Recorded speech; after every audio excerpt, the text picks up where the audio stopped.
psychics, what about the ability to predict the future? After all of us can predict the future a little.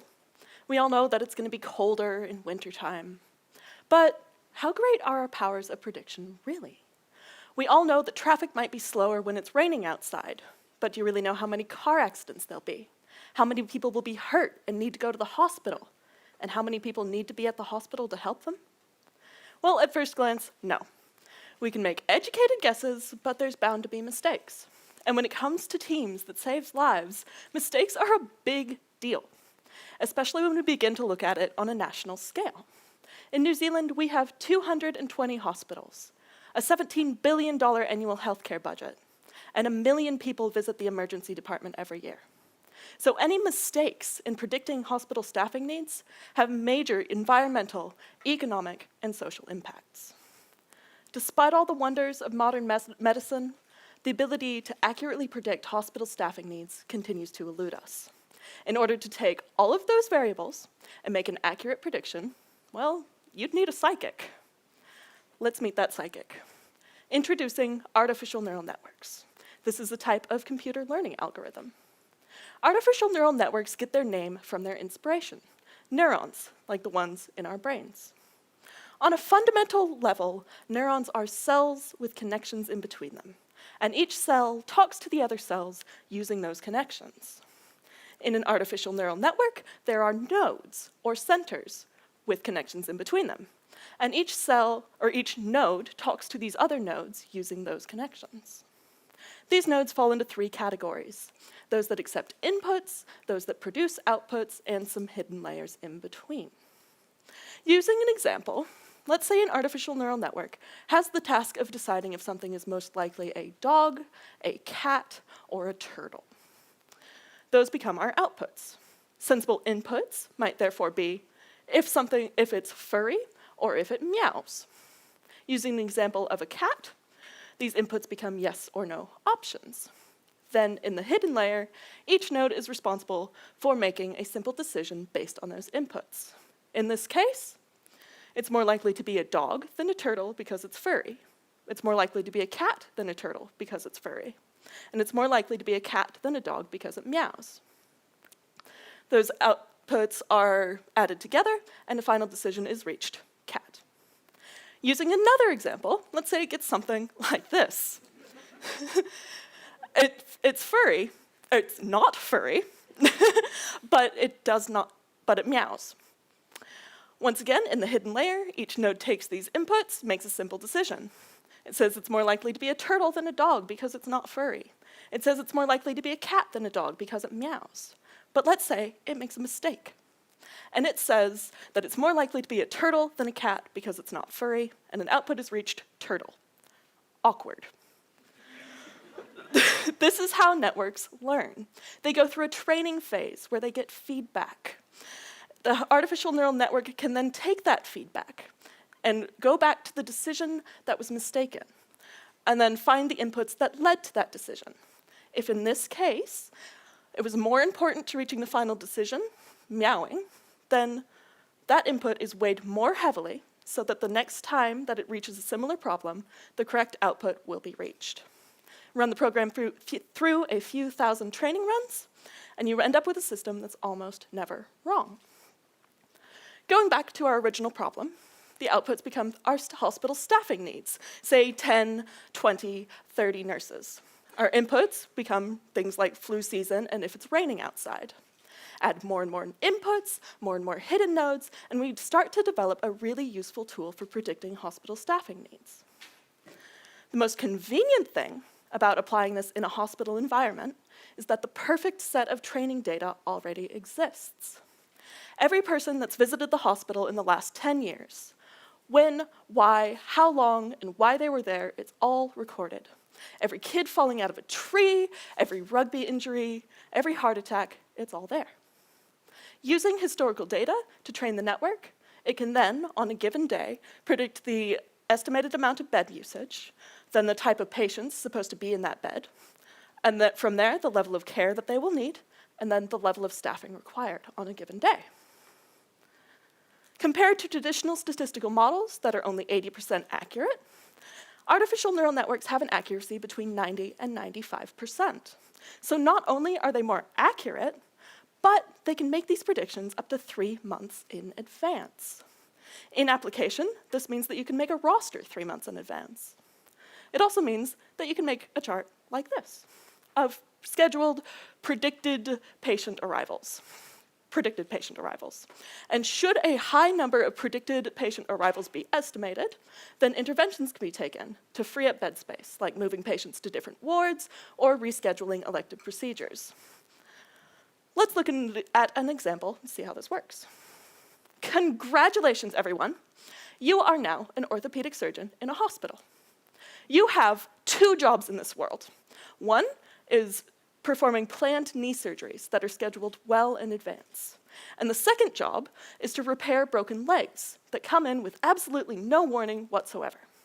Being a sensible person and having absolutely no idea when these broken legs are supposed to arrive, you do a sensible thing, and you schedule your planned procedures evenly throughout the week.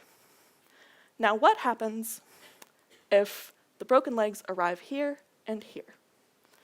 Well, these people arrive when you're already busy doing the other procedures. These patients with broken legs have to wait to be seen. The nursing staff becomes overloaded with the unexpected influx of patients. Everyone gets worse care, everyone gets stressed, and you have to work 2 really long days. Again, awkward. But what happens? This is what happens in a hospital now. But what happens if we can predict the arrival of those broken legs? If an artificial neural network can say with 95% accuracy that an orthopedic surgeon is going to be needed on a Wednesday and a Friday, because you know this 3 months in advance, you can then schedule the elective procedures around the expected arrival of the broken legs. Everyone gets better care, everyone gets faster treatment, and you don't have to work a 17-hour day. But wait, if this is so great, then why isn't everybody already doing it? Well, here's the issues.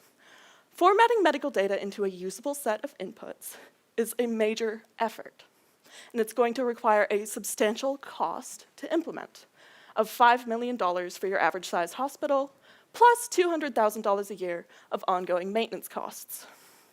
Housing all of the medical data in one network poses a large security risk that will have to be managed carefully. Implementing a new system is likely to encounter pushback. And of course, some events can't be predicted. But even when we take all of this into account, the benefits still far outweigh the risks. Let's talk about the statistics. In Queensland, 30 hospitals have implemented artificial neural networks just like the ones I'm describing. The savings have consistently been $80 million a year across the state. When we adjust this for the size and the shape of an average New Zealand hospital, then we're talking about $2.5 million per hospital per year in savings. That means that a hospital could pay off that substantial installation cost in 2 years. It also means that even when we account for those ongoing maintenance fees, a hospital would still be saving $2.3 million a year. Multiply that times the 220 hospitals in New Zealand, and we're talking about $500 million in savings. $500 million every year. But hospitals aren't about the money. They're about the people. Of that $2.5 million per year, only about 3% comes from increases in efficiency. All the rest comes from better patient outcomes, from 20% reduced hospital stays to 20% reduced wait times, to shorter hospital stays, to reduced mortality. 1 in 4 people in Auckland have to wait more than 6 hours for care. There's a real gap here, a real problem. And I am offering a real solution that ensures that patients get the care that they need when they need it. It's better for the staff, too. A huge problem in New Zealand is that the average junior doctor works a 72-hour week. Those are 16-hour days. Can you imagine having to work double a normal shift as your usual? Half of New Zealand doctors report having had a car accident or a near miss on the way home because they were so exhausted. These people that are so exhausted that they can't drive a car safely are the ones that are expected to treat us. This is another real problem. But why does it happen? Well, hospitals can't exactly tell people to stop being sick so that their doctors can go home, but they can hire more staff. Problem being, in order to hire enough staff, it would cost an average hospital $1.3 million a year in order to create safe 60-hour work weeks. But with the aforementioned savings, a hospital could pay the extra staff, create safe work weeks with money to spare. Should a hospital choose to implement their savings this way, they would see a 20% reduction in errors as evidenced by American hospitals that have done just this.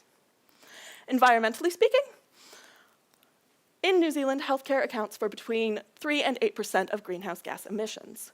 German hospitals who have implemented artificial neural networks have been able to close wards when they're not needed and reduce their emissions by 15%. This equates to 54,000 tons of carbon annually per hospital, which is particularly relevant in New Zealand given our recent devotion to reducing carbon emissions. But there's one more application, one that might just change the way that we think about healthcare entirely. With an accurate prediction system, disease flare-ups can be predicted. Take chronic obstructive pulmonary disease, for example. This is a chronic lung condition that has acute flare-ups that can result in people going to the hospital and even dying. It also happens to be the 4th biggest killer in New Zealand. This is important because in 2017, in the UK, an artificial neural network was able to predict COPD exacerbations, allowing medical teams to treat proactively and reduce morbidity of the disease.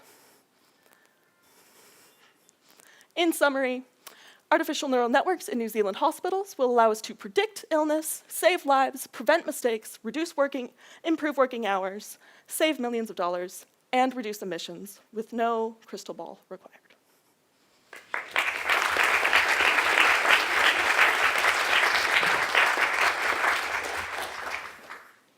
Thanks, Marie. Is it possible that we are good at predicting right now, we're just plain and simple understaffed? Well, that's an interesting question, and in my presentation, we know that we're not good at predicting right now. In a lot of articles, there are the accurate predictions between, the accuracy of different prediction methods are compared. Just a person guessing is about 50% accurate. The statistical models in hospitals used right now are about 80% accurate, and this, of course, is 90% accurate. So there's the evidence to prove that we just don't have the capacity to predict well. If there's a 10% difference between our ability to predict now and our ability to predict with a massively expensive computer data system, then wouldn't we be better off just sticking with what we've got? Why we would not be better off sticking with what we've got, because in addition to saving those lives that we could with the additional predictive systems, we get those other benefits that I mentioned, that it would be an expensive computer system, but it would also save the hospital a lot of money. It would generate a lot of extra money that we could file into hiring more staff to create safer working hours. There's more benefits than just the accuracy of the prediction, even if the accuracy of the prediction is enough on its own. Just following through on your example then, how would you be able to predict accidental broken legs 3 months out? That's a really interesting question. And again, as a human with a human-sized brain, I can't, personally. But that's where the artificial neural network comes in, because it's better at looking at statistics than I am. It can comprehend a lot more information, and it can notice patterns that aren't visible to individual humans. And most importantly, it can learn from previous data. So you can look at it and say, okay, I don't see a pattern in this, but because it can see the pattern in all of the data, it's able to create those predictions that we otherwise might not be able to understand. I mean, take influenza, for example. You could possibly safely predict that there would be an increase in influenza cases as winter comes on, but that would depend on whether we've got the right vaccination, right? So you could have a whole lot of staff on unnecessarily, or vice versa. That's where again, the previous data comes in, and it's specific to that hospital. So yes, there's a possibility for a tiny error, but as we discussed earlier, that error is going to be a lot less than if we use our previous prediction systems. But also, using that historical data, we can say that this many influenza cases came in this year, then this many came in this year, then this many came in this year, then this many came in this year. On and on it goes until that it's able to create an accurate prediction using all of the information that it's had. Thanks, Marie.